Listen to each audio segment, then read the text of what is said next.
All right. What's up? What's up? So, going to be taking you through a training to create your own macro manual and understand how many calories you should be having for maintenance, if you're trying to cut, if you're trying to gain, what your macros should look like at that point. I'll give you a little bit of nuance and how to make adjustments, but what I want to do now is share my screen and literally take you step by step on how you would do this yourself.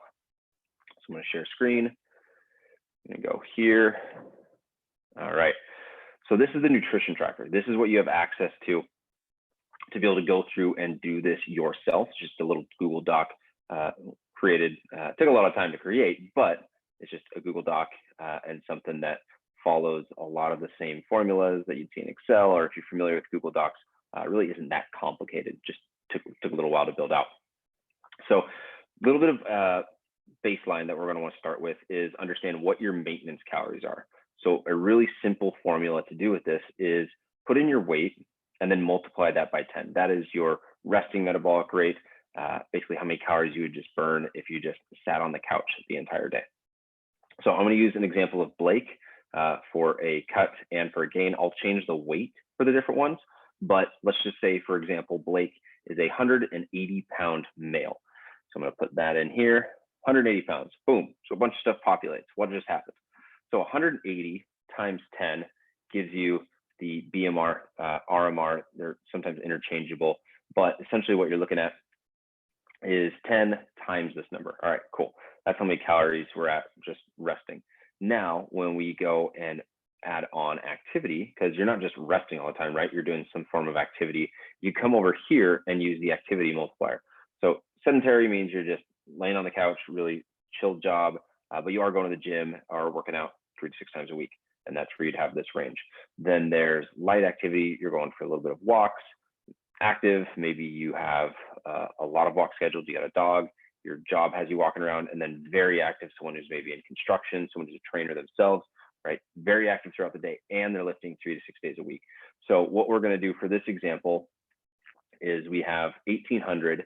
And then we're going to multiply this times 1.8. 1.8 is someone who slightly active, maybe a desk job, but they lift 5 to 6 days a week, or they're going to the gym 5 to 6 days a week and doing some form of conditioning, cardio, and going to the gym. So this is maintenance calories, 1.8 times this number. All right, so now we have calories. Now we got to understand, all right, do we want to maintain, which this would leave you ideally at a maintaining weight. The thing that I have all my clients do, and the thing that you'd want to do if you're following along with this, is just track your weight for 7 to 10 days and see if eating that amount of calories in conjunction with the average of your weight for the week, does that keep your weight the same? Do you lose a little bit of weight? Do you gain a little bit of weight? And that's going to inform you if you should set the maintenance calories higher or lower. But let's just say that you were wanting to cut, right? So you're wanting to lose a little bit of weight. And what you're going to want to be targeting here is a rate of loss of 0.5 to 1% of your body weight a week. So for Blake, 0.5 would be 0.9 to 1.8 pounds a week. And in order to do that, you're going to want to find a 3,500 calorie deficit. What's nice about that is that that divides real nicely with 7. So essentially, it's just a 500 calorie deficit for the day. So what you would do for here, total calories, you'd come in here, just put this in parentheses, or you could just eyeball it, but you're just going to say minus 500. Great. So now we're in a deficit, 500 calorie deficit, and that's going to adjust everything right here. I'm going to get to where you want to set your macros, but first I just want to make sure you understood here. You're at maintenance here, and then you come in and you just subtract 500 calories. All right, we'll get to bulking in a second, but for now we're just focusing on loss. Now, this ideally is going to set you up for losing 0.5 to 1% of your body weight a week. However, there's going to come a point to where you don't sustain that. If you have 20, 30, 40, 50 pounds to lose, yeah, you can definitely target that and safely be at that level. However, if you get to 10, 5 pounds left to lose, you're already pretty lean. It's unreasonable to expect that. So I just tamper results down to 0.5, 0.25, especially as you get leaner and leaner and leaner, and that's where you have to be a little bit more patient. Now, we are in this 500 calorie deficit. If you wanted to be a little bit more aggressive, you could do 600, 700, 800, maybe up to 1,000, but I wouldn't push that too much unless, again, you do have a ton of weight to lose. But next, what we'd want to do is understand where the macros are coming from. So a little bit of background on macros. You have protein, carbs, fat. Alcohol technically is its own macro, but we're not tracking how much you can drink. We're tracking how much you can do from a protein, carb, and fat standpoint. So big important thing to know is that for every 1 gram of protein, you're looking at 4 calories. For every 1 gram of carbs, you're looking at 4 calories. For every 1 gram of fat, you're looking at 9 calories. So those are going to be reflective in here. So try not to break these, but if you do, just know protein is times 0.4, fat is times 9, and then this is just subtracting these two things from that. But this number, if you multiply it by 4, is going to be that 1335. All right, cool. So what we're going to want to do first in a cut is set protein around 1.0 to 1.2 grams of protein. And here's why. When you're in a cut, right, you're giving the body less resources than it needs, and you want to maintain as much muscle as possible. By eating enough protein, you're going to give yourself the best chance for that, versus if you cut protein down too low, then the body at some point is going to start to break down protein to give itself the energy that it needs to go and exercise, to go and live, to go and function. And when you're in a deficit, you're already giving the body less than it wants. So you want to make sure you got everything stocked up from a protein standpoint. So then the body's like, okay, cool, we're good there. Let's pull from fat. Let's pull from the energy that we have in the bloodstream in the form of blood glucose.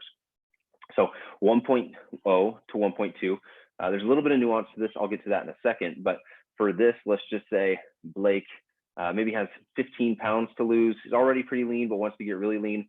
I would say, you could be in this 1.1 range, and that's going to put protein really high. Well, that's going to also help with satiety. And if we're in a deficit, feeling full, getting more bang from our buck with our meals is going to help stay in that deficit without having these huge pangs of hunger, huge cravings. So I've got a bunch of different videos on how to get to that number, but you're going to want to set this higher. And so we're at 1.1 of that 180 mark. Great. That's the first place to start.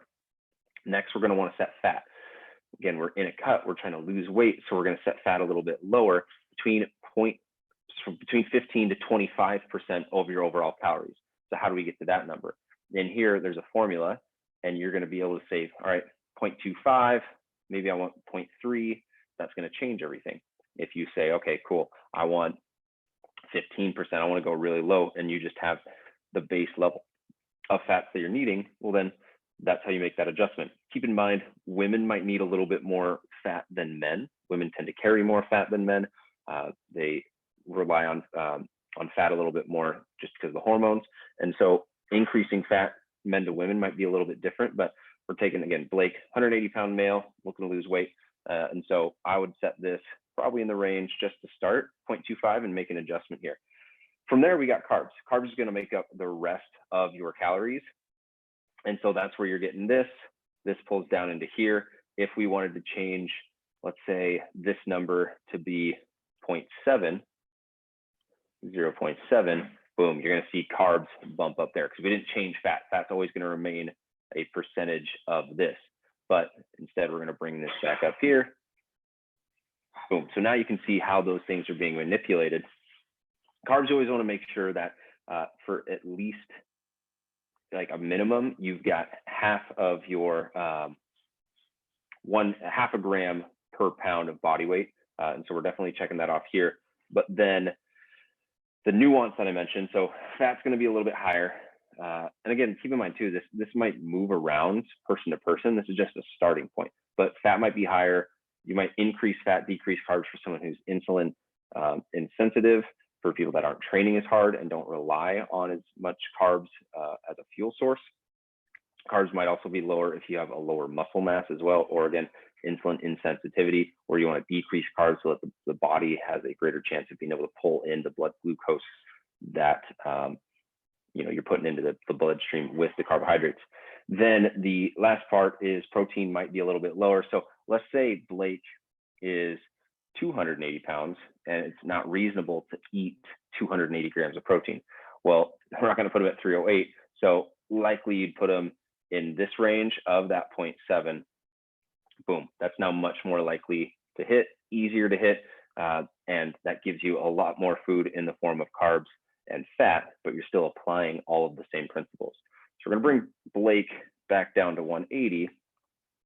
All right, and now we're gonna flip it over to gain. And let's just say now Blake is 150-pound guy, and he's wanting to build. So I'm going to go through this entire thing again. I'm going to delete actually, I guess it pulls in. So it'll adjust, and you'll see how it's adjusting in real time. So now from a gain standpoint, we want to change it just a little bit. So we know that his 150 times 10, 1500, BMR times 10 now gets you to 1500. From a movement standpoint and activity, let's say it's a little bit lighter, right? Someone who's not going to the gym as much, wanting to build, his overall activities, maybe it's very sedentary, sitting at a desk all day, but then trying to build a little bit more. So I just want to give a different number. So let's just pull this down to a 1.6. Okay, cool. Here's maintenance calories for Blake, 150 pounds, trying to build up, build some muscle. And what does that rate of gain look like? What do the macros and calories look like from here? So first thing you want to do is establish a reasonable rate of gain. And what I would say for someone trying to build muscle who's a beginner, you're looking at different rates of gain here. So a beginner is going to be 1 to 1.5% of the body weight. So Blake, you're looking to gain 1.5 pounds to 3 pounds. Or wait, math off a little bit there. 1.5 pounds to 2.25 pounds. If you are a little bit more advanced, it's 0.5 to 1%. And then if you are very advanced, you're probably not watching this video, but if you are looking for really just slight increases. And so Blake might be trying to gain 2-3 pounds over the course of just a month. And that's going to help and make sure that the lean gain that you're doing is not just putting on layers and layers and layers of fat. Because ultimately you're going to be at anywhere from 100 to 200 calories of a surplus. And that's going to depend on the size of how you are and how many calories you need. But what we're looking to do is get someone into that range of 0.5, 0.75 pounds gain a week. And then when we add that up, that's 2 to 3 pounds, maybe 4 pounds over the course of a month.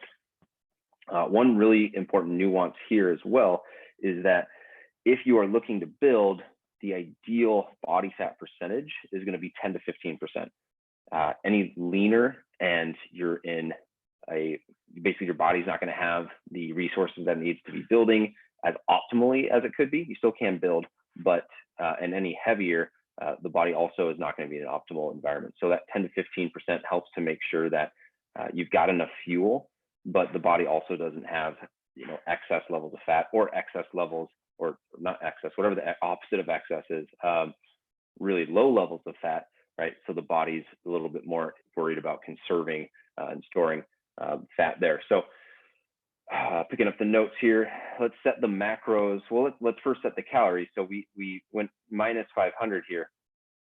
Now we're going to want to increase plus, let's say 200. So now what was 1900 calories, boom, now jumps over to 26. If we take this off, this is going to be Blake's maintenance. So what we were looking at earlier was his deficit if you want to lose.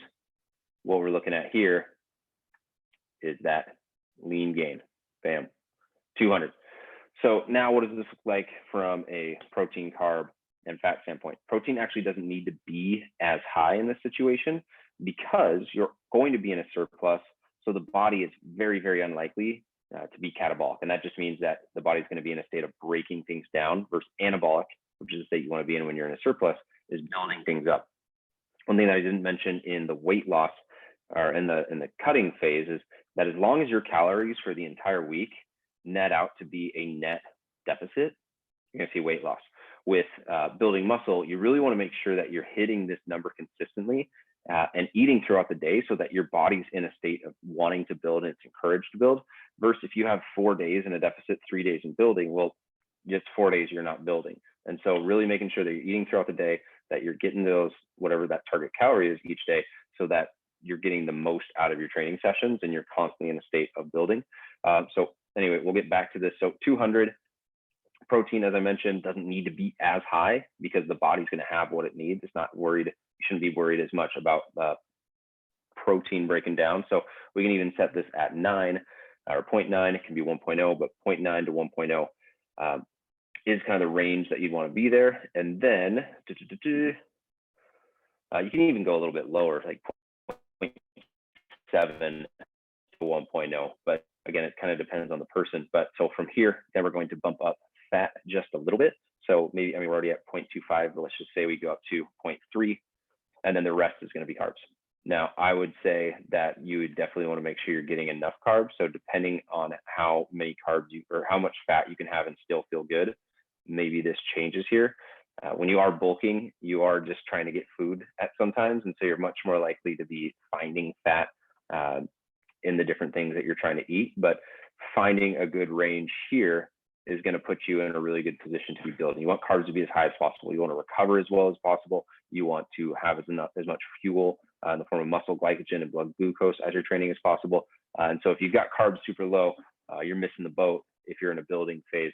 You can pull them down a little bit more in a cut, but not in a build. I would definitely try and avoid that. A couple things also to mention too with training, you're going to want to make sure that you're, and this gets into more of the training, but you got to make sure that it's not just how you're eating. At this point too, you got to train to be building muscle. 10 to 20 hard sets per muscle group at an RPE of 7+. That just means that like these are hard, intense sets. You're getting within 3, maybe even 2, 1, 0 reps of failure training to actual muscle fatigue. Then you're going to make sure recovery and sleep is high. The additional carbs is going to help with that. And because your body is getting more food than it needs, you should have an energy balance that is more than enough for it to repair and feel good, but also something to keep an eye on, that if you are feeling really stressed out, taking a look at your sleep, taking a look at different stressors to make sure that your body also isn't in a sympathetic state. Because at the end of the day, if you're not getting parasympathetic, if you're not getting your sleep, the body's not going to be in a rest and digest, feed and breathe. It's not going to be in an anabolic state. You're not going to sleep as well. And sleep's when you're building a lot of your, when you're releasing a lot of HGH and testosterone. And then, as I mentioned, eat throughout the day.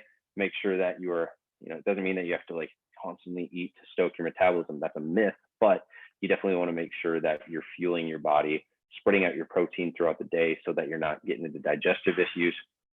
But hey, this is how you would go in and set up your nutrition. So you've got the recipe books, you've got this nutrition tracker, you've now got this training on how to set it up for yourself.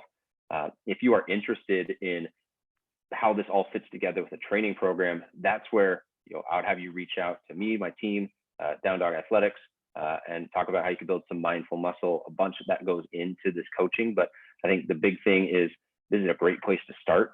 This is a great place to learn and educate yourself. And then if there comes to a point where accountability is an issue, putting it all together, understanding how to pull levers, when to pull levers, that's where coaching comes in. And so I'd encourage you, if you want help, need help, to not hesitate to reach out. More than happy to help you with this, but hope you enjoyed this training and hopefully educated you and gives you some actionable steps to take forward. Thanks for watching. Take it easy.